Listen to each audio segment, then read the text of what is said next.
नमस्कार दोस्तों, तो आप सब कैसे हैं। आप सबका स्वागत करते हैं हम अपने चैनल वंदना काव्या में। तो आप सब कैसे हैं बताने के लिए हमेशा की तरह कमेंट बॉक्स में हर हर महादेव जरूर लिखिए। दोस्तों, आज हम बात करते हैं, इस वीडियो के माध्यम से जानेंगे दोस्तों, शनिवार की रात सोने से पहले कौन से उपाय करने से माँ लक्ष्मी आपके घर में सदा विराजमान हो जाती है और आपके घर में इतना पैसा बरसता है कि आप अगर निर्धनता हो तो अमीर बन जाते हो।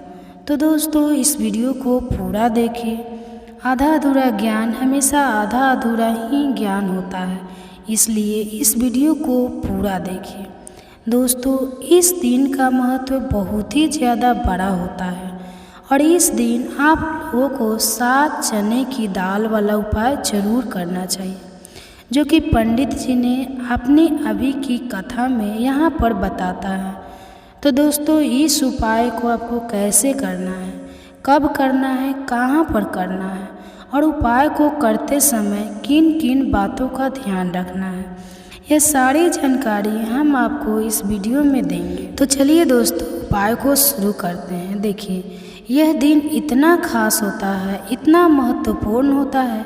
देखा गया है कभी कभी बड़े बड़े पूजा पाठ अनुष्ठान से जो मनोकामना पूर्ण नहीं होती है, वह शनिवार की रात 7वीं तिथि के दिन यह छोटे से उपाय करने से ही आपकी मनोकामना पूर्ण हो जाती है। और बहुत सारे इस उपाय को किया भी है और उनको इस उपाय को करने का फल भी जरूर मिला है। अगर आप लोग भी इस उपाय को करते हैं तो आपको भी फायदा मिलेगा। तो आप इस उपाय को पहले अच्छे से समझ लेना, सुन लेना, उसके बाद करना। आपको इस उपाय का फल जरूर मिलेगा और इस उपाय को करने से आपके घर में चाहे किसी भी प्रकार की दुख और समस्याएं क्यों ना चल रही हो, आपको उसका कारण भी नहीं पता है कि दोस्तों ये समस्या किस कारण से चल रही है। उसका कुछ भी कारण हो सकता है, जैसे प्रीत दोष हो सकता है या किसी भी तरह का मंगल दोष भी हो सकता है और भी बहुत तरह के दोष होते हैं, कुछ भी हो सकता है। पर आपको इस उपाय को करने के लिए अपने दोष को पता लगाने की भी ज़रूरत नहीं है, क्योंकि दोस्तों सावन का जो शनिवार 7वीं तिथि के दिन ही 7 चने की दाल वाले उपाय को आप लोगों को कर लेना है। दोस्तों, अब हम समझते हैं इस वाले उपाय को हमें करना किस समय है। तो सबसे पहली बात दोस्तों, हम समझते हैं कि 7 चने की दाल वाला उपाय करना किसको है।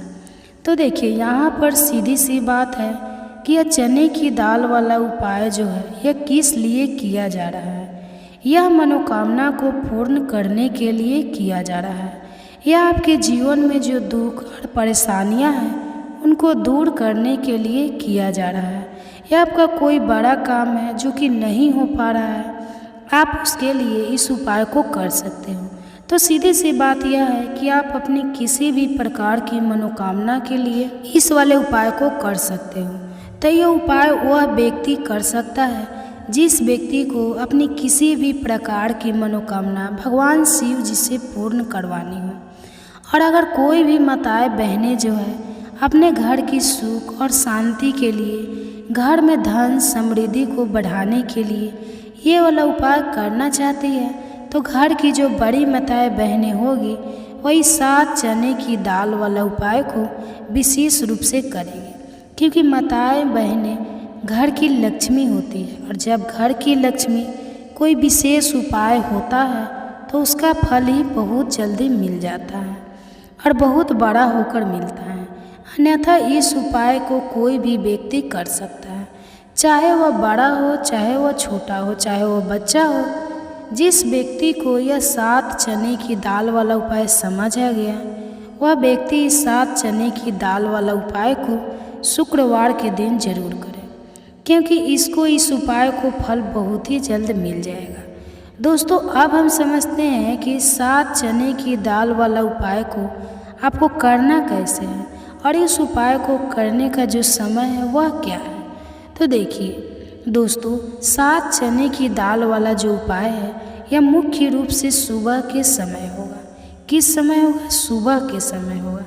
आपको कोशिश यह करनी है कि सुबह के समय हम इस 7 चने की दाल वाला उपाय को कर लें।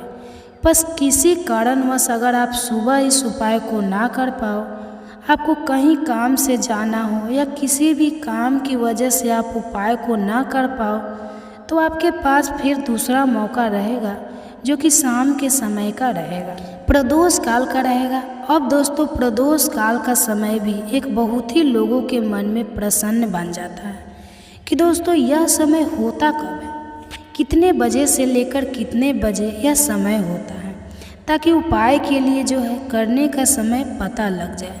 तो हम आपको बता दें, प्रदोष काल का जो एक समय होता है, शाम का समय होता है। शाम के 6 बजे से लेकर शाम के 7 बजे तक के जो बीच का समय होता है वो प्रदोष काल का समय होता है। तो दोस्तों 7 बजे से लेकर 7 मिनट तक इस उपाय के बीच में आप उपाय को करेंगे तो आपको उस उपाय का जरूर फल मिलेगा। तो शाम के 6 बजे से लेकर शाम के 7 बजे के बीच में आप लोग इस 7 चने की दाल वाला उपाय को कर सकते हो।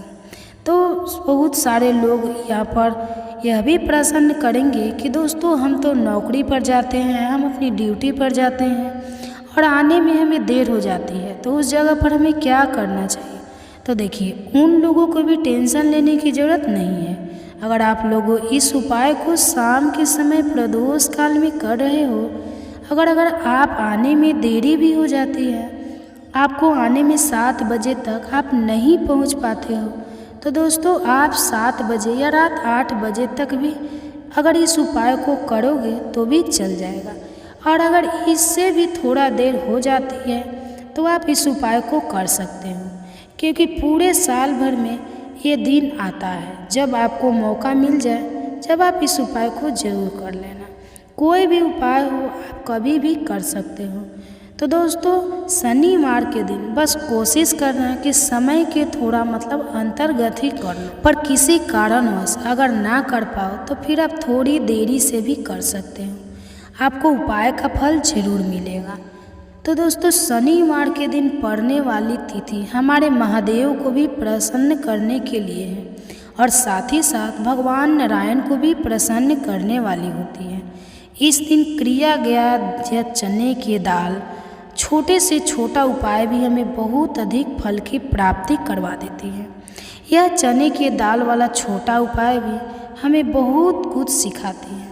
तो चलिए जानते हैं इस विशेष उपाय के बारे में, लेकिन उससे पहले एक प्रार्थना है। अगर आप हमारे चैनल पर नए हैं तो कृपया चैनल को सब्सक्राइब अवश्य कर लें। देखिए, इस वीडियो में हम लोग पूज्य गुरु जी द्वारा बताए गए कुछ बहुत ही उपायों के बारे में जानेंगे। चाहे गुड़ वाला उपाय आप करें या फिर चने की दाल वाला उपाय करें या फिर 1 लोटे जल वाला उपाय करें, इन सब में से जो भी उपाय आपकी समस्या के लिए उस उपाय को आप करिए। और पंचमी की तिथि में किए जाने वाला ये उपाय आपको सिर्फ 15 से 20 मिनट दिन अंदर ही आपके सारे कार्यों में आपको सफलता दिलाने लगता है और आपकी समस्त मनोकामनाएं को परिपूर्ण कर देता है। तो चलिए जानते हैं पूज्य गुरु जी द्वारा बताए गए सबसे पहले उपाय के बारे में। इस उपाय के लिए आपको 1 लोटा जल लेना है। तांबे के पात्र में आपको अपने किचन से जल ले लेना है। इसी के साथ आपको लेना है सिर्फ 1 या 2 गुड़ के टुकड़े, छोटे छोटे 1 या 2 गुड़ के टुकड़े। जितने भी गुड़ के टुकड़े आपको मिल जाए उतने आपको ले लेने हैं। सबसे आखिर में आपको ले लेनी है चने की दाल। यह चने की दाल वाला उपाय ही हमारे और हर को प्रसन्न करने के लिए है, हमारी मनोकामनाओं को पूर्ण करने के लिए है और जीवन में धन्य धान्य को बढ़ाने के लिए, व्यापार नौकरी सब अच्छे से चले तथा हमारी समस्त कामनाएं पूर्ण हो। इसलिए आपको यह चने की दाल वाला उपाय जरूर करना चाहिए। देखिए, आप चाहे तो 7 चने की दाल या फिर 11 चने की दाल या फिर 21 चने की दाल, जितनी भी आप लेना चाहते हैं उतनी ले सकते हैं। सिर्फ यह सामग्री लेकर आपको शिवालय पहुंच जाना है। इस उपाय को आप सुबह करना चाहते हैं तो सुबह कर लें और अगर शाम को करना चाहते हैं तो शाम को कर लें। पूरे दिन में किसी भी समय आप इस उपाय को कर सकते हैं। अब देखिए, शिवालय पहुंचने के बाद सबसे पहले आप दक्षिण दिशा में बैठ जाइए और उत्तर दिशा की तरह अपना फेस कर लीजिए। लेकिन अगर शिवालय में भीड़ है तो ऐसी स्थिति में पूज्य गुरुजी कहते हैं कि आप किसी भी दिशा में बैठकर शिवलिंग पूजा प्रार्थना कर सकते हैं। अब आप जो 1 लोटा जल लेकर आए हैं उसमें यह गुड़ के टुकड़े डाल लीजिए। वही शिवालय के सामने बैठे बैठे आपको यह गुड़ के टुकड़े डाल लेने हैं और श्री शिवाय नमस्तुभ्य मंत्र का स्मरण कर लेना है। इसके बाद आप जितने भी चने की दाल लेकर आए हैं, 7 चने की दाल लेकर आए हैं तो उनको, या 11 चने की दाल लेकर आए हैं तो उनको इसी 1 लोटे जल में डाल देना है। लेकिन आपको एक एक करके ही डालना है। 1 चने की दाल डालिए, श्री शिवाय नमस्तुभ्य मंत्र का स्मरण करिए। फिर दूसरी चने की दाल डालिए, श्री शिवाय नमस्तुभ्य मंत्र का स्मरण करिए। ऐसे ही आपको सारी चने की दाल डाल देनी है और एक एक बार श्री मंत्र का स्मरण करते जाना है। अब आपकी जो भी मनोकामना हो, मनोकामना धन प्राप्ति से संबंधित हो सकती है, या फिर व्यापार में तरक्की के लिए संबंधित हो सकती है, या फिर नौकरी के लिए हो सकती है, या फिर विवाह के लिए हो सकती है। किसी भी प्रकार की आपकी मनोकामना हो तो उस मनोकामना का स्मरण करिए, महादेव से प्रार्थना करिए और आप ये 1 लोटा जल धीरे धीरे शिवलिंग के ऊपर समर्पित करते जाइए।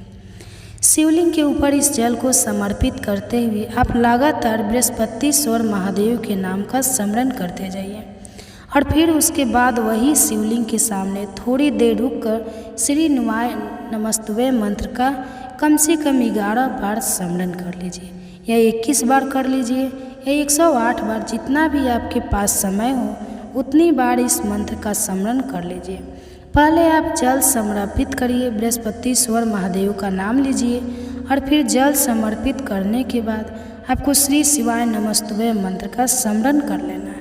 फिर उसके बाद वापस अपने घर आ जाना है। पूज्य गुरु जी ने कहा कि सावन में शनिवार के दिन पड़ने वाली की तिथि हमारे जीवन में समस्त मनोकामनाएं को परिपूर्ण करने वाली होती है, और जो व्यक्ति स्पष्ट तिथि में पूरे भाव से, पूरे दिल से महादेव से प्रार्थना करता है तो महादेव उसकी प्रार्थना को बहुत ही जल्दी स्वीकार कर लेते हैं। तो दोस्तों, इस विशेष उपाय को आप जरूर करिएगा।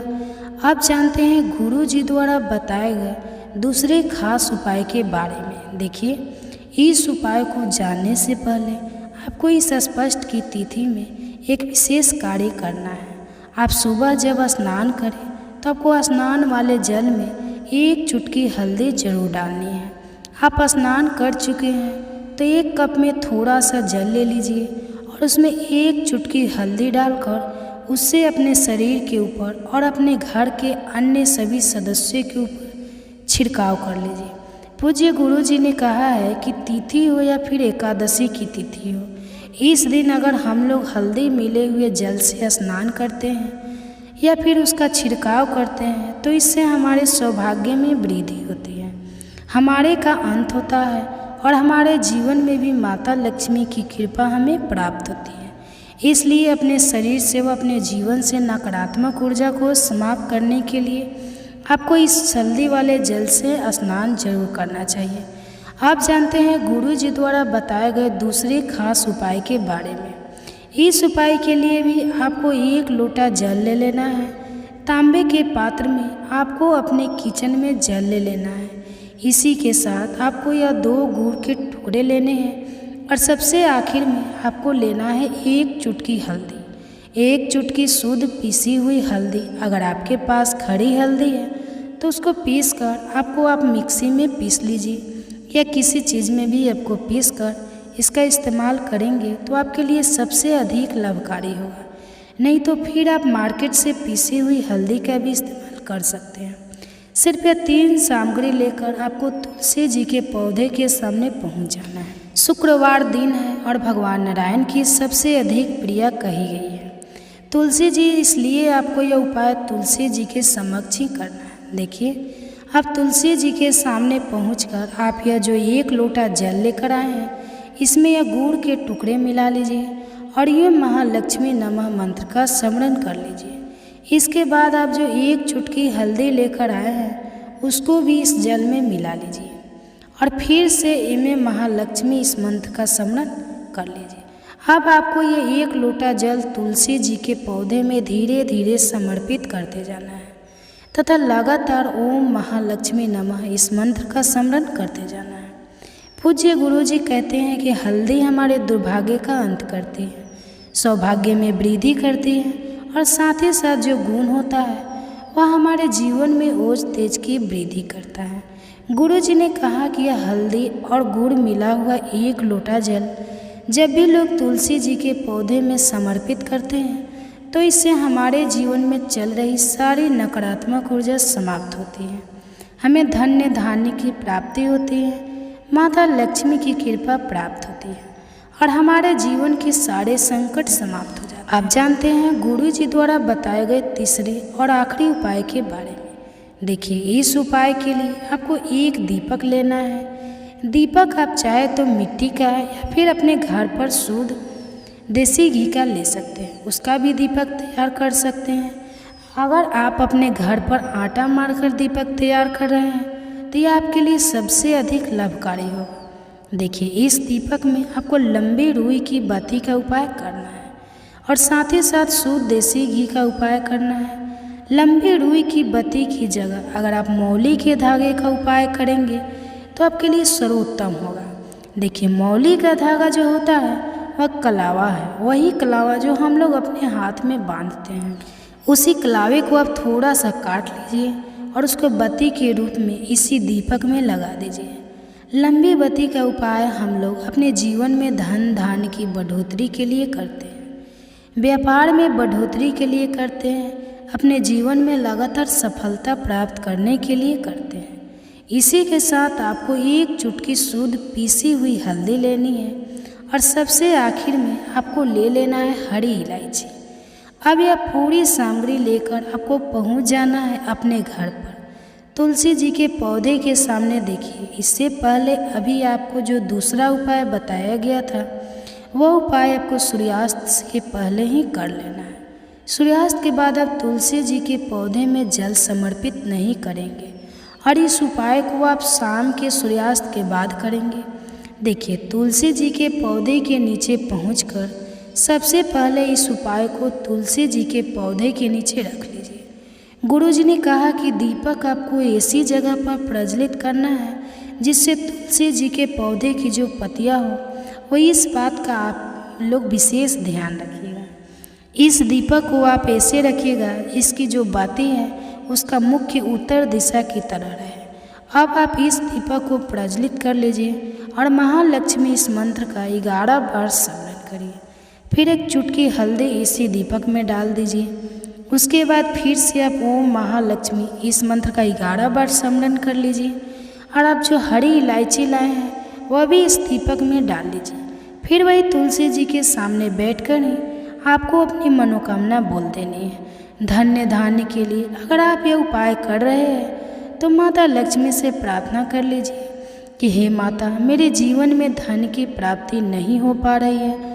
धन प्राप्त न हो पाने की वजह से मैं अपना व्यापार नहीं कर पा रहा हूँ, मैं अपने जीवन में कोई भी कार्य नहीं कर पा रहा हूँ, धन्य की वजह से मैं अपना मकान नहीं ले पा रहा हूँ। तो माता लक्ष्मी से आपको अपने जीवन में धन धान्य को बढ़ाने की प्रार्थना कर लेनी है और फिर उसके बाद वापस आ जाना है। गुरु जी ने कहा कि माता लक्ष्मी के निमित्त प्रज्वलित किया गया यह दीपक अगर आप शनिवार की तिथि को में प्रज्वलित करते हैं और लगातार 5 शनिवार को प्रज्वलित कर लेते हैं तो आपके जीवन में जरूर आपको धन प्राप्ति की होती है और आपके सारे दुर्भाग्य समाप्त हो जाते हैं।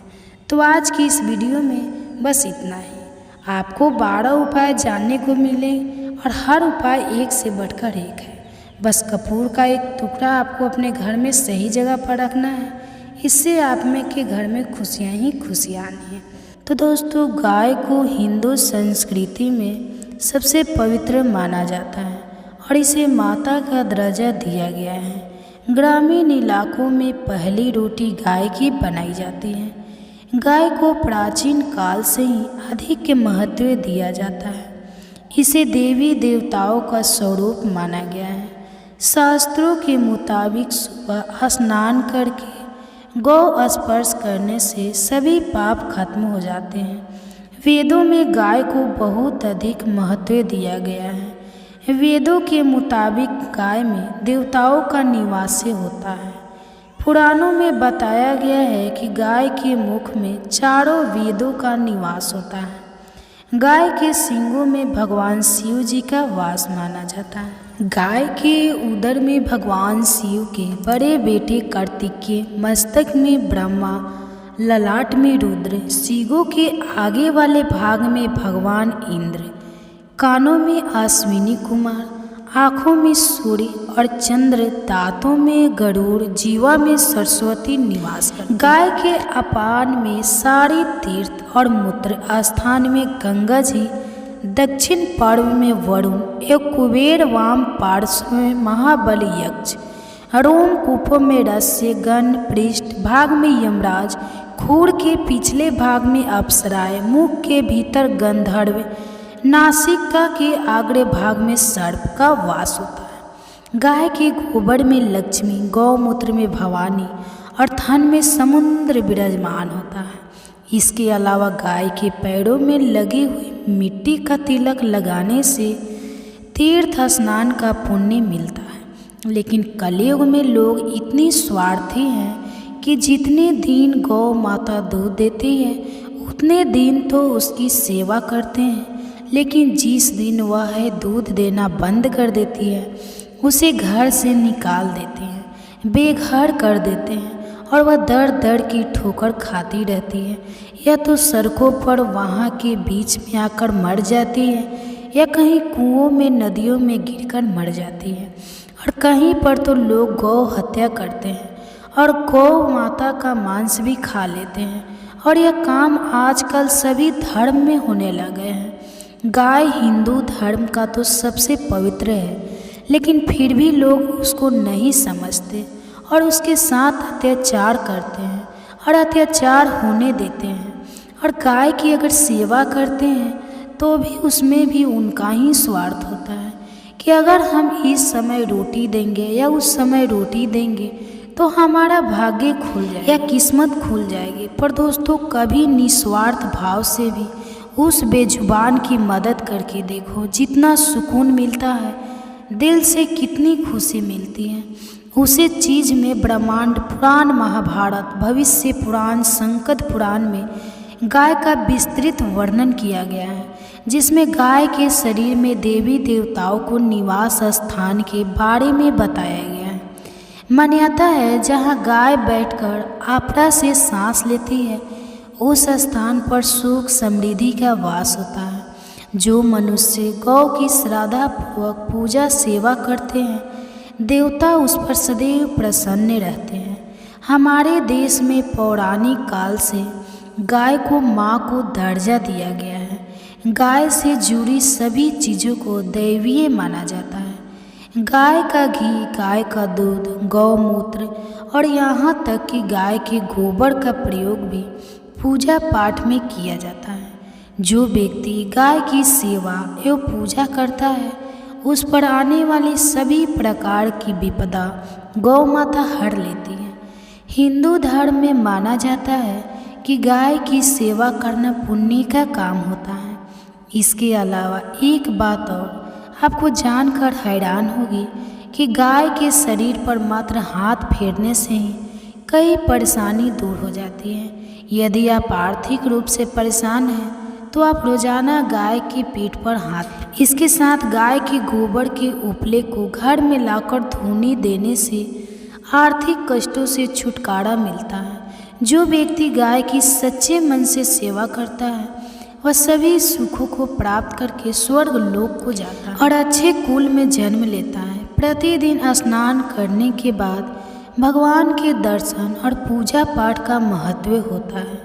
उसी प्रकार से स्नान करने के बाद गाय की पूजा भी अवश्य करनी चाहिए। गाय की रोज पूजा करने से सभी देवी देवताओं का आशीर्वाद प्राप्त होता है। घर में प्रतिदिन खाना बनाने के बाद पहली रोटी के गाय के लिए निकाले। धार्मिक मान्यताओं के अनुसार जो लोग रोज गाय माता की सेवा करते हैं उन पर माँ लक्ष्मी और माँ अन्नपूर्णा की कृपा बरसती है। गाय को हरा चारा खिलाने से घर में सुख समृद्धि आती है। हिंदू धर्म में गाय को माता का दर्जा प्राप्त है और हर घर में गौ माता के लिए पहली रोटी निकाली जाती है। संसार में इसका जन्म मानव जाति के कल्याण के लिए हुआ है। पुराणों के अनुसार जितने भी देवी देवता हैं जो कि गाय में, यह सभी देवी देवता निवास करते हैं। फिर ऐसा क्या हुआ कि माँ पार्वती ने इन्हें श्राप दिया? चलिए आपको बताते हैं। आपको बता दें कि एक बार जब शिव और पार्वती समुद्र के किनारे विहार करने गए तो शिव जी के मन में शरारत करने की सूझी। उन्होंने पार्वती से कहा, हे देवी, मुझे अचानक आवश्यक काम से जाना पड़ रहा है। मैं कार्य पूरा करके अभी आता हूँ, तब तक आप मेरी यही प्रतीक्षा करें। दरअसल शिव माता पार्वती को परेशान करना चाहते थे। शिव जी की बात मानकर देवी पार्वती अकेले ही तट पर बैठकर उनकी प्रतीक्षा करने लगी। इसी तरह शाम हो गई और उस दिन तीज का दिन था। जब रात तक शिव जी ना लौटे तो माता पार्वती ने तट पर ही रेत के शिवलिंग का निर्माण किया और आसपास उपलब्ध पूजन सामग्री से रात भर शिव जी का निर्जला उपहार व्रत संपूर्ण किया। शिव जी सूक्ष्म रूप में वही उपस्थित थे और हर गतिविधि से साक्षी थे। सुबह होने पर पार्वती ने समुद्र में रेत के शिवलिंग और पूजन सामग्री का विसर्जन कर दिया। इसके थोड़ी ही देर बाद शिव जी प्रकट हो गए और बोलने लगी कि देवी पार्वती, आपने कल तीज की तिथि पर मेरी पूजा नहीं की। पार्वती जी ने कहा कि मैंने पूजा की है और अभी सामग्री विसर्जित की है। शिव जी अभी भी पार्वती के साथ और हंसी ठिठोली करना चाहते थे, तो उन्होंने कहा कि पार्वती, मुझे तो पूजा का कोई चिन्ह दिखाई नहीं दे रहा है। अगर आपने पूजा की है तो प्रमाण दीजिए। माँ पार्वती भी समझ चुकी थी कि भगवान शिव उन्हें जानबूझकर सता रहे हैं, क्योंकि जो जगत की हर घटना का साक्षी है उसे प्रमाण की क्या आवश्यकता है। देवी पार्वती भी इस हंसी मजाक का भरपूर आनंद ले रहे थे। शिव जी की बात सुनकर माता पार्वती ने आसपास देखा। उन्हें एक गाय खड़ी दिखाई दी। उन्होंने शिव जी से कहा कि यह गाय मेरी साक्षी है। जब मैं पूजा कर रही थी यह गाय यहाँ उपस्थित थी। शिव जी ने गाय से पूछा कि क्या पार्वती ने पूजा की है? गाय ने ना में सिर हिला दिया। शिव जी ने कहा, पार्वती, आप असत्य कह रही है, गाय ने आपकी गवाही नहीं दी। शिव जी के सामने स्वयं का अकारण झूठा साबित होना पार्वती सहन नहीं कर पाई और क्रोध में आकर उन्होंने उसी वक्त गाय को श्राप दे दिया। माता पार्वती ने देते हुए कहा कि तू दिव्य जन्मा है, तू जगत कल्याण के लिए प्रकट हुई है, इसलिए जनहित के लिए तेरे गुण यथावत रहेंगे। किंतु जिस मुंह से तूने झूठी गवाही दी है उसे दंड भुगतना होगा। झूठ बोलने के कारण अब से झूठन ही तेरा आहार होगी। इस तरह झूठ बोलने से गौ माता क्रोध की भागी बनी और आज तक उनकी संतति अच्छा भोजन प्राप्त होने के बावजूद भी जूठन खाने के लिए बाध्य है। कहा जाता है कि जहाँ गाय बैठती है वहाँ की भूमि पवित्र होती है। गाय के चरणों की धूली भी पवित्र होती है। क्या आप जानते हैं गौ सेवा करने से क्या क्या लाभ है? इससे भगवत प्रेम की प्राप्ति होती है, जन्म मरण से मुक्ति मिलती है, संतोष मिलता है, धन में वृद्धि होती है, पुण्य की प्राप्ति होती है, संतान की प्राप्ति होती है, दुख दर्द दूर होते हैं, ताप संतान दूर होते हैं, हृदय प्रफुल्ल होता है, मन को शांति मिलती है, स्वास्थ्य लाभ होता है, तृप्ति का अनुभव होता है, मनुष्य जन्म सफल हो, परिवार को सुख मिलता है, ग्रह नक्षत्र अनुकूल हो जाते हैं, अश्वमेघ यज्ञ का फल मिलता है, गाय सुखी होती है, ईश्वर और संतों की प्रसन्नता प्राप्त होती है, गाय की हत्या रुकती है, राष्ट्र सच्ची प्रगति करता है, भगवान शिव के प्रति प्रिय पत्र बिल्व पत्र की उत्पत्ति गाय के गोबर में से ही हुई थी। ऋग्वेद ने गाय को अघन्य कहा है। यजुर्वेद कहता है कि गौ अनुपमेय है। अर्थवेद में गाय को संपत्तियों का घर कहा गया है। पौराणिक मान्यताओं और श्रुति के अनुसार गाय साक्षात विष्णु रूप के हैं। सर्ववेदमय और वेदगम है। भगवान श्री कृष्ण को सारा ज्ञान कोश गोचरण से ही प्राप्त हुआ। भगवान राम के पूर्वज महाराजा दिलीप नंदिनी गाय की पूजा करते थे। गणेश भगवान का सिर कटने पर शिव जी ने गाय दान करने का दंड रखा गया था और वही पार्वती को देनी पड़ी। भगवान भोलेनाथ का वाहन नंदी दक्षिण भारत की आंगल नस्ल का साठ था। जैन आदित्य तीर्थ भगवान रामदेव का जीव बैल था। गुरुन पुराण के अनुसार वैतरणी पार करने के लिए गोदान का महत्व बताया गया है। शास्त्रों और विद्वानों के अनुसार कुछ पशु पक्षी ऐसे हैं जो आत्मा की विकास यात्रा के अंतिम पड़ाव पर होते हैं। उनमें से गाय भी एक है। इसके बाद उस आत्मा की मनुष्य योनि में आना ही होता है। श्राद्ध कर्म में भी गाय के दूध को खीर का प्रयोग किया जाता है, क्योंकि इसी खीर से पितरों की ज़्यादा से ज़्यादा तृप्ति होती है। इस देश में लोगों की बोलियां खाने पीने के तरीके अलग हैं, पर पृथ्वी की तरह ही सीधी सीधी गाय भी बिना विरोध के मनुष्य को सब देती है। कत्ल खाने जा रही गाय को छुड़ाकर उसके पालन पोषण की व्यवस्था करने पर मनुष्य को गज का फल मिलता है। दोस्तों, हमेशा पहली रोटी गौ माता के लिए पकाएं और खिलाएं। प्रत्येक मांगलिक कार्यों में गौ माता को अवश्य शामिल करें। गाय की पूजा करने से 9 ग्रह शांत रहते हैं। बच्चे अगर कहने से बाहर हो तो गौ माता को भोजन उनके हाथ से या हाथ लगवा कर खिलाएं, ताकि वह भी गाय की सेवा करना सीखे। प्रतिदिन सप्ताह में या महीने में एक बार गौशाला परिवार समेत जाने का नियम बनाएं। गर्मियों में गौ माता को पानी अवश्य पिलाएं। सर्दियों में गौ माता को गुड़ खिलाएं। गर्मियों में गाय को गुड़ ना खिलाएं। गौ माता को पंचगव्य हजारों रोगों की दवा है। इसके सेवन से आधारे रोग मिट जाते हैं। परिवार में गौ से प्राप्त पंचगव्य युक्त पदार्थों का उपयोग करें। पंचगव्य के बिना पूजा पाठ हवन सफल नहीं होते। गौ माता जिस जगह खड़े ही रहकर आनंद पूर्वक चैन की सांस लेती है, वहाँ वास्तु दोष समाप्त हो जाते हैं। गौ माता को चारा खिलाने से 33 कोटि देवी देवताओं को भोग लग जाता है। गौ माता की सेवा परिक्रमा करने से इंसान भय मुक्त हो जाता है। वह सभी तीर्थों के पुण्य का लाभ मिलता है। गौ माता के गोबर से निर्मित शुद्ध धूप बत्ती का उपयोग करें। गौ माता के गोबर के बने उपलों से रोजाना घर दुकान परिसरों पर धूप करने से वातावरण शुद्ध होता है और सकारात्मक ऊर्जा मिलती है। घर के दरवाजे पर गाय आए तो उसे खाली ना लौटाएं। गौ माता को कभी पैर न लगाएं। गौ माता अन्नपूर्णा देवी कामधेनु है, मनोकामना पूर्ण करने वाली है। गौ माता के गले में घंटी जरूर बांधें, या गाय के गले में बंधी घंटी बजने से गौ आरती होती है। जो व्यक्ति गौ माता की सेवा पूजा करता है, उस पर आने वाली सभी प्रकार की विपदा गौ माता हर लेती है। गौ माता के गोबर में लक्ष्मी जी का वास होता है और गौ माता के मूत्र में गंगा जी का वास होता है।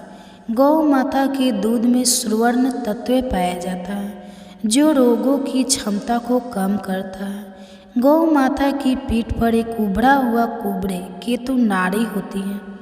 रोजाना सुबह गौ माता की पीठ पर हाथ फेरने से रोगों का नाश होता है। तन मन धन से जो मनुष्य गौ सेवा करता है, वह बैतरणी गौ माता की पूंछ पकड़ कर पार करता है।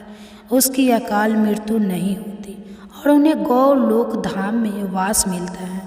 जिस व्यक्ति के भाग्य की रेखा सोई हुई हो, तो वह व्यक्ति अपनी हथेली में गुड़ को रखकर गौ माता को जीभ से चटाए। गौ माता की जीभ हथेली पर रखे।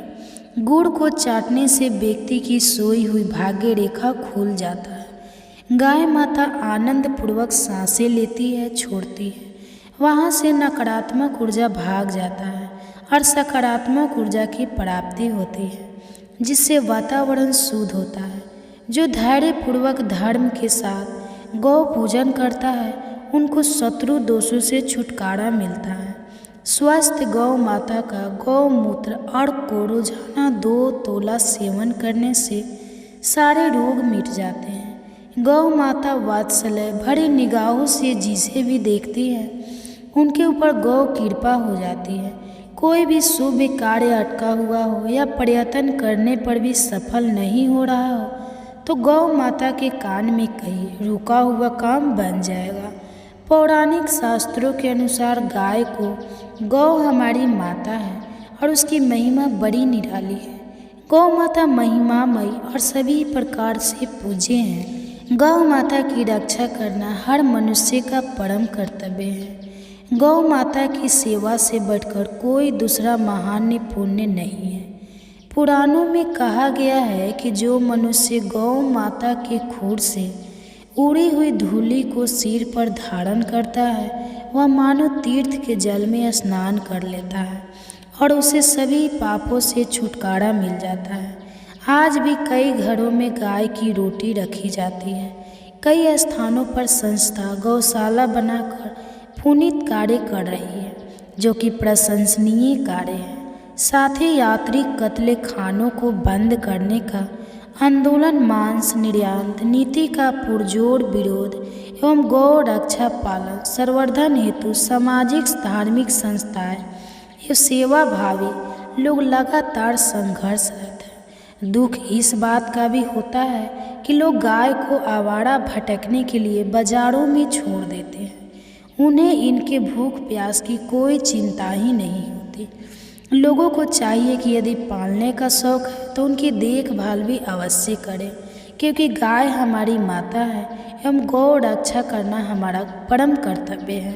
गाय को भारतीय संस्कृति में बहुत उच्च स्थान प्राप्त है। ऋग्वेद, यजुर्वेद, सामवेद और अर्थवेद में गाय के महत्व का उल्लेख किया गया है।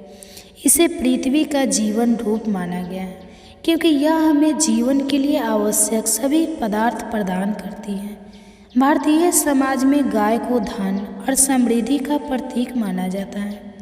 विभिन्न धार्मिक अनुष्ठानों और त्योहारों में गाय की पूजा की जाती है। गाय सेवा केवल धार्मिक दृष्टिकोण से ही नहीं, बल्कि स्वास्थ्य और पर्यावरण के लिए भी महत्वपूर्ण है।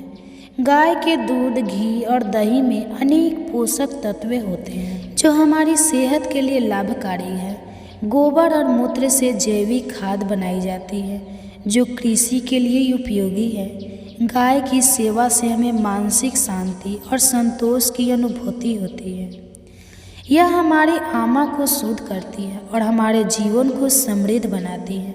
वेदों में गाय को अघन्य, जो कभी मारी न जाए, कहा गया है। पुराणों में भी गाय की महत्ता को विस्तार से बताया गया है। महाभारत और रामायण जैसे महाकाव्यों में भी गाय का उल्लेख मिलता है। गौ पूजा का विवरण संकट पुराण, गरुड़ पुराण और भागवत पुराण में भी मिलता है। इन ग्रंथों में गाय की पूजा, उसकी सेवा और रक्षा के महत्व का वर्णन किया गया है। भगवान कृष्ण को गोपाल कहा जाता है, जिसका अर्थ है गायों का पालन करने वाला। उनके जीवन में गायों का विशेष स्थान था। उनके बालक के काल की लीलाओं में गायों का चराना, उनका दूध पीना और गायों के साथ खेलना प्रमुख रूप से वर्णित है। उन्होंने गायों के प्रति जो प्रेम और सेवा भावना दिखाई, वह आज भी अनुकरणीय है।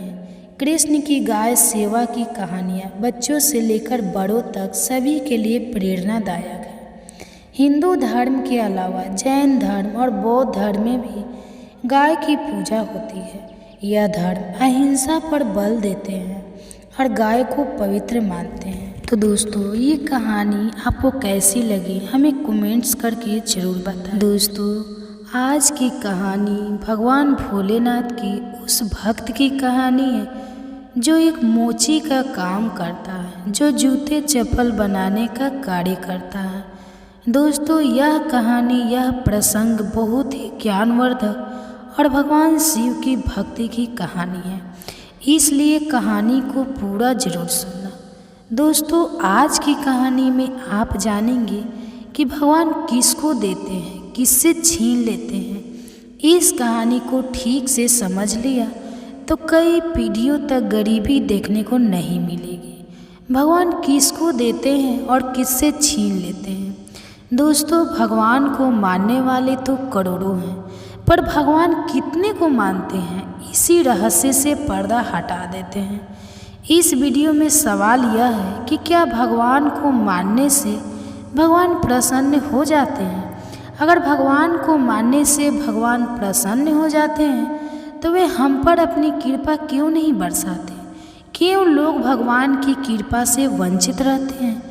मुझे लगता है कि हम यह समझ नहीं पाए हैं कि भगवान हमसे प्रसन्न कब होते हैं और कब नाराज होते हैं। जिस दिन इस बात को समझ लिया उस दिन भगवान की कृपा आप पर बरसने लगे। तो चलिए दोस्तों, कहानी बड़े ही धार्मिक है और इस कहानी से आपको कई सवालों के जवाब मिल जाएंगे। दोस्तों, यह कहानी है गरीब मोची की। किस तरह उस गरीब मोची को भगवान ने करोड़पति बना दिया। इस कहानी में आपको यह भी सुनने को मिलेगा कि भाई के साथ धोखा करने वाले को ईश्वर कौन सा दंड देते हैं। हमारे शास्त्रों में सबसे बड़ा पाप माना जाता है दूसरे को धोखा देना और अपने ही सगे भाई के साथ हथियारी करना, उसे धोखा देना, उसकी बेईमानी करना, उसका धन हड़प लेना जघन्य अपराध की श्रेणी में आता है। इसके लिए भगवान भी कभी उसे क्षमा नहीं करते। तो चलिए गौर करते हैं इस ज्ञानवर्धक प्रेरणादायक कहानी। दोस्तों, कहानी को शुरू करते हैं। एक समय की बात है, किसी मदनपुर गांव में एक मोची रहता था। मोची बहुत ही गरीब था। 2 वक्त की रोटी मिलना उसके लिए बहुत मुश्किल था। वह मोची लोगों को जूता चप्पल काटने का काम करता था। उसके पास ऐसी कोई अपनी जगह नहीं थी, कोई दुकान नहीं थी जो अस्थायी रूप से वहां बैठकर अपना काम कर लेता था। इसलिए वह कभी चौराहे पर, कभी सड़क के किनारे बैठकर आते जाते लोगों के जूता चप्पल ठीक करता था और उसके काम के बदले में मन में जो पैसे मिलते थे उसी से उसकी जीविका चलती थी। वह मोची बहुत ही संतोषी था। इसी धंधे से अपने जीवन को व्यतीत कर रहा था। दोस्तों, एक समय की बात है, सावन का महीना आता है और आप तो जानते हैं कि सावन का महीना कितना पवित्र होता है। भगवान महादेव के भक्त सावन में उनके ऊपर जलाभिषेक करते हैं। शिव भक्त कांवड़ यात्रा निकालते हैं और गंगा से जल लेकर भगवान शिव को अर्पण करते हैं। तो दोस्तों, रोज की तरह मोची सड़क किनारे बैठकर जूता चप्पल गांठ रहा था। उधर सावन का महीना चल रहा था। बहुत से लोग भगवान भोलेनाथ के भक्त श्रद्धालु कांवड़ लेकर भोलेनाथ पर जल चढ़ाने के लिए जा रहे थे। मोची सड़क के किनारे बैठा हुआ लोगों के जूते चप्पल सील रहा था। तब उसने देखा कि भारी भीड़ के साथ लोग कांवड़ लेकर भगवान शिव को जल अर्पण करने के लिए मस्ती में चले जा रहे हैं। तो दोस्तों, लोगों को भगवान महादेव पर जलाभिषेक करने के लिए जाते हुए देखा तो उस मोची के अंदर में एक भावना उत्पन्न हुई कि मैं भी भगवान शिव के लिए कांवड़ लेकर जाऊंगा और उन पर जलाभिषेक करूंगा। लेकिन वह बेचारा मन मारकर रह गया। सोचने लगा कि मेरे पास तो इतना पैसा ही नहीं है, मैं कांवड़ कैसे ले जाऊंगा? मैं पूरे दिन कमाता हूँ, तब सुबह शाम की रोटी मिल पाती है, फिर कांवड़ के लिए पैसे कहाँ से लाऊंगा? पूरे दिन काम करके बस इतना ही कमा पाता हूँ। वह मोची यह सब बातें सोचकर मन को मार कर रह जाता है। लेकिन भगवान भोलेनाथ के प्रति उसके मन में भक्ति का भाव जागृत हो चुका था। उसने यह फैसला किया कि मैं भगवान भोलेनाथ पर कांवड़ लेकर जाकर जलाभिषेक जरूर करूँगा, लेकिन अभी नहीं तो अगले साल जब सावन का महीना फिर से आएगा। तो दोस्तों, इस तरीक़ा से विचार करने के बाद वह अपने काम में रोज़ के काम में मस्त रहता है। लेकिन उसने उसे भगवान शिव के प्रति उसके मन में भक्ति बढ़ती चली गई। अब तो वह सुबह शाम भगवान शिव की पूजा करता था और पूरे दिन सड़क किनारे जा कर के लोगों के जूता चप्पल सिलता था। एक दिन की बात है, वह मोच एक दिन कहीं जा रहा था तो रास्ते में उसे कुम्हार की दुकान दिखाई पड़ी। कुम्हार मिट्टी के बर्तनों को बना रहा था। उस मोची की नज़र पहुंचती है तो उसने देखा कि वहाँ पर एक गुल्लक रखी हुई थी जिसमें पैसे भरे जाते हैं। जब उसने गुल्लक को देखा तो विचार किया कि मैं रोज़ रोज़ जो पैसा कमाते हैं उसमें से 2-4 पैसे बचा बचा कर मैं इस गुल्लक में डालता रहूँगा। इसी तरह से मैं 1 साल में इतना पैसा इस गुल्लक में जमा कर लूँगा कि अगले साल में भगवान भोलेनाथ पर कांवड़ लेकर जल चढ़ाने जा सकूँगा, उन्हें जलाभिषेक कर सकूँगा। दोस्तों, मोची न उस गुल्लक को कुम्हार से ले लेता है और गुल्लक लेकर अपने घर पर चला जाता है। घर आकर वह अपनी पत्नी से कहता है कि देखिए, हम गुल्लक लेकर आए हैं। पत्नी कहती है, जी इसका क्या करोगे? मोची ने अपने मन की इच्छा अपनी पत्नी को बताई। कहने लगा, फिर यह हम जो रोज़ पैसा कमाते हैं उसमें से आज से हम पैसा 2 पैसा बचाकर इस गुल्लक में डाल दिया करेंगे। धीरे धीरे गुल्लक में 1 साल में कुछ पैसे जमा हो जाएंगे। उसके बाद उन पैसों से हम एक कांवड़ तैयार करेंगे और सावन के महीने में भगवान भोलेनाथ पर कावड़ चढ़ लेकर चढ़ाने जाएंगे। मेरे मन में भी भगवान भोलेनाथ को कावड़ चढ़ाने की इच्छा उत्पन्न हो रही है।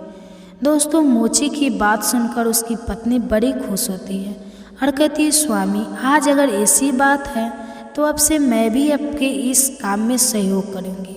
दोस्तों, अब तो वह मोची और उसकी पत्नी भगवान भोलेनाथ की पूजा करते हैं, पूरे दिन अपना काम करते हैं। शाम को जो पैसा कमाकर मोची लाता है उसमें से जो पैसे जो बचते थे उसे गुल्लक में डाल देता था।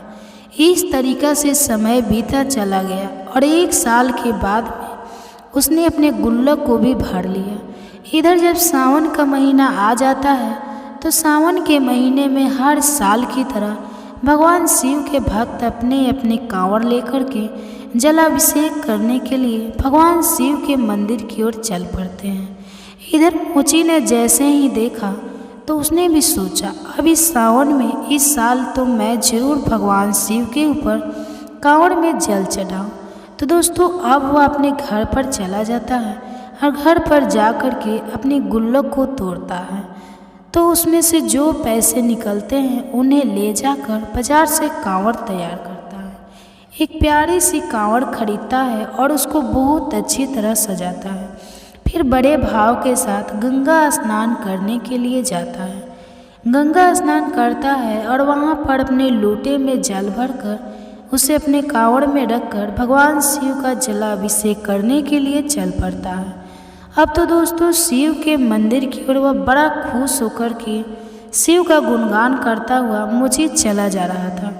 कांवड़ उसने अपने कंधे पर रखी हुई थी और बड़ी ही मस्ती में बड़े भाव के साथ निष्काम भाव से भगवान शिव के मंदिर की ओर चलता चला जा रहा था।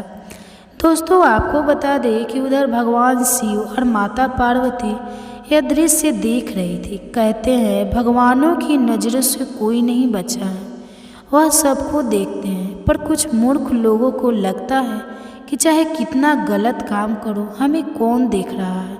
वे लोग दुनिया वालों से तो डरते हैं पर भगवान से नहीं डरते। वे यह भूल जाते हैं कि कड़ में व्यापक ईश्वर हमारा हर एक काम देख रहा है। दोस्तों, भगवान शिव और माता पार्वती देख रहे थे तो पार्वती जी ने कहा कि हे प्रभु, देखो आपका कितना प्रिय भक्त है। 1 साल से बेचारा इस दिन के लिए पैसा जमा कर रहा था। 1 साल के बाद में पैसा इकट्ठा करके इसने कांवड़ बनाई है और आपके ऊपर जल चढ़ाने के लिए बड़े भाव के साथ चलता चला जा रहा है। तो दोस्तों, तब भगवान शिव कहते, हे पार्वती, देख तो मैं भी रहा हूँ, तुम सही कह रही हो। यह मेरा भक्त मुझसे मिलने के लिए 1 वर्ष से योजना बना रहा है, एक एक पैसा इकट्ठा कर रहा था। लेकिन अब मैं इस भक्त की परीक्षा लेना चाहता हूँ कि मेरा भक्त असली है या नकली। इसके मन में वास्तव में मेरे प्रति आस्था है या फिर ऐसे ही ऊपर से मेरा नाम ले रहा है। मैं देखना चाहता हूँ मैं इसके दिल में बसा हुआ हूँ कि नहीं। माता पार्वती ने माना किया, हे प्रभु इसकी परीक्षा मत लो, बेचारा बहुत गरीब है। 1 साल से बेचारे ने पैसा इकट्ठा कर पाया है और आप परीक्षा लेकर उसे और भी ज़्यादा दुख दोगे। अगर वह परीक्षा में सफल ना हुआ तो बेचारा मन मार कर रह जाएगा और आपके ऊपर जलाभिषेक करने की उसकी इच्छा अधूरी रह जाएगी। भगवान भोलेनाथ कहने लगे, देवी आप चिंता क्यों करते हैं?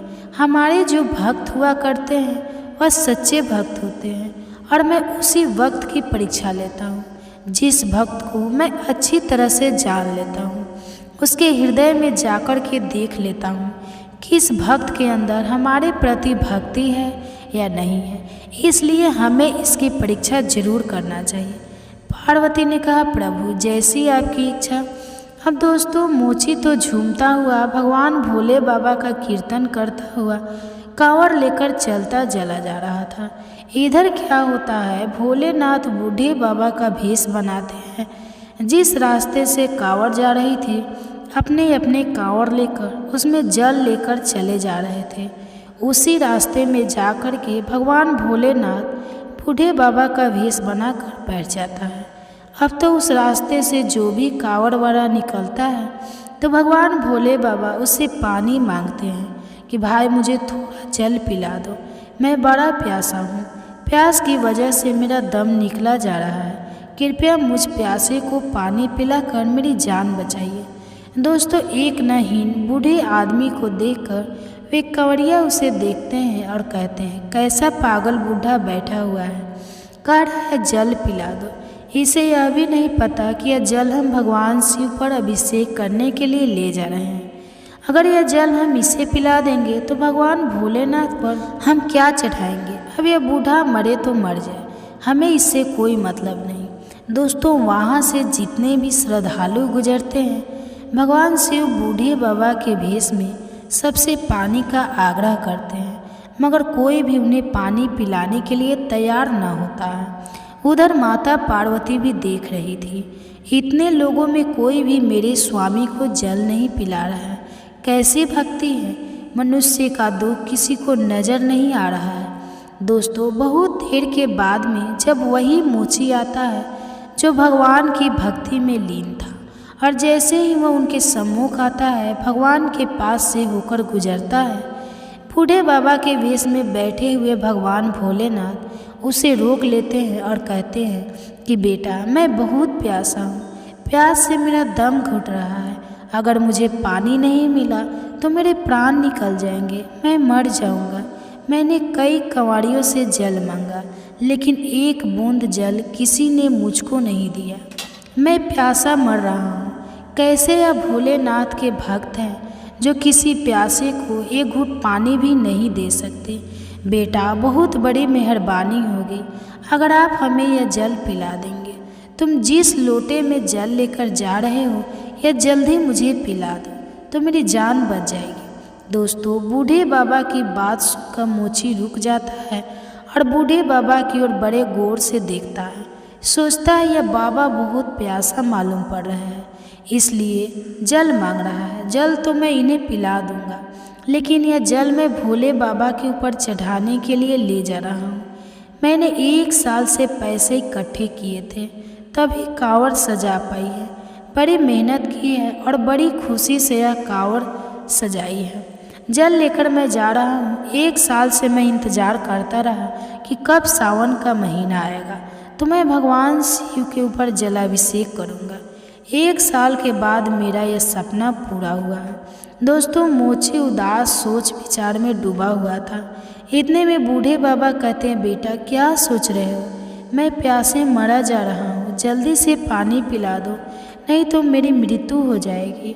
बूढ़े बाबा को पानी के लिए गिड़गिड़ाता आता हुआ देखकर मोची एकदम करुणा से भर जाता है।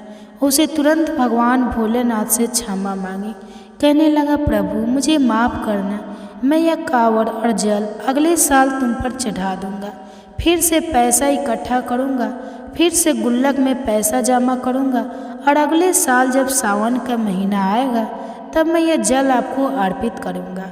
यह जल तो मैं बूढ़े बाबा को पिलाई देता हूँ। हे प्रभु, मुझे क्षमा करना, क्योंकि यह बूढ़े बाबा प्यास से व्याकुल होकर के मर रहे हैं और मेरा धर्म है कि मैं पानी पिलाकर इनकी बचाऊं। अगर यह जल के बिना मर जाएंगे तो मेरा आपके ऊपर जलाभिषेक करना व्यर्थ हो जाएगा। सर्वप्रथम मेरा धर्म है कि मैं इसकी जान बचाऊं। अगर पानी के बिना यह मर गए तो मुझे भारी पाप लगेगा। दोस्तों, यही सोचकर मोची ने जल उन बूढ़े बाबा को पिला दिया।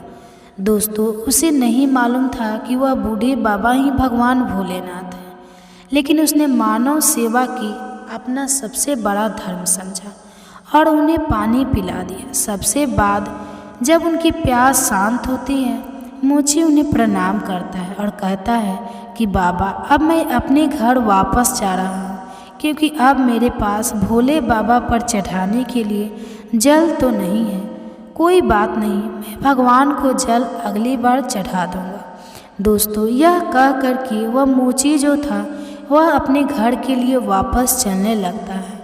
जब भगवान शिव जो बूढ़े बाबा के वेश में थे, उन्होंने उसे रोक लिया और कहा कि बेटा रुक जाओ, तुम अपने घर जा रहे हो और घर कभी खाली हाथ नहीं जाते। जब भी आप घर जाए तो कुछ ना कुछ लेकर जाए। मैं तुमको कुछ दे रहा हूँ, इसे लेकर जाओ। मोची सोचने लगा, पता नहीं है बूढ़े बाबा क्या देंगे। जवाब दिया, ठीक है, जैसी आपकी इच्छा।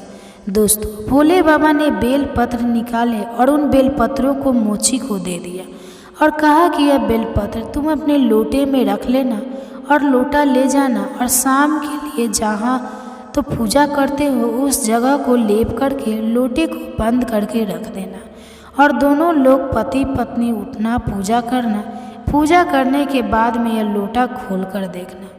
दोस्तों, भोले बाबा जो थे वह बेलपत्र देने के बाद में वहाँ से चल जाते हैं। कुछ देर आज आगे जाकर अंतर ध्यान हो जाते हैं और मोची जो था वह वहीं से अपने घर वापस आ जाता है। घर जाकर के अपनी पत्नी के लिए सारी हकीकत बताई। पत्नी कहती है, कोई बात नहीं, अगले साल भगवान शिव के लिए जल चढ़ा देना। तब मोची कहता है, प्रिय, जिन बूढ़े बाबा के लिए मैंने जल पिलाया था उन्होंने यह लोटा दिया है। आप इस जगह के लिए भी जहाँ पूजा करते हैं उन्होंने कहा कि एक जगह पर लोटा बंद करके रख देना। सुबह पूजा करने के बाद इस लोटे को खोल कर देखना। दोस्तों, वही हुआ। उसकी पत्नी ने जो जगह ली थी और लोटे को बंद करके उसी जगह पर रख दिया। सवेरा होता है और सुबह जब हुआ तो पति पत्नी जागने के बाद में स्नान ध्यान करते हैं और उसके बाद में पूजा करते हैं। पूजा करने के बाद आया जब मोची लोटा खोलता है तो लोटे को देखकर हैरान रह जाता है। उसने देखा कि लोटा सोने की मोहरे से भरा हुआ था। मोची ने जब लोटे में सोने की मोहर देखी तो उसकी आंखों में आंसू आ जाते हैं। वे दोनों पति पत्नी रोने लगते हैं, कहने लगे, प्रभु, यह तो अपार धन लगता है। भोलेनाथ ने हम पर कृपा की है। मोची अपनी आंखों से आंसू बहाते हुए अपनी पत्नी से कहता है, यह देख रही होगी, मुझे लगता है कि उन बूढ़े बाबा के भेष में जो भोले बाबा ही थे। मैंने वह जल भोलेनाथ को ही पिलाया था, लेकिन मैं पहचान नहीं सका। धन्य है प्रभु तुम्हारी लीला।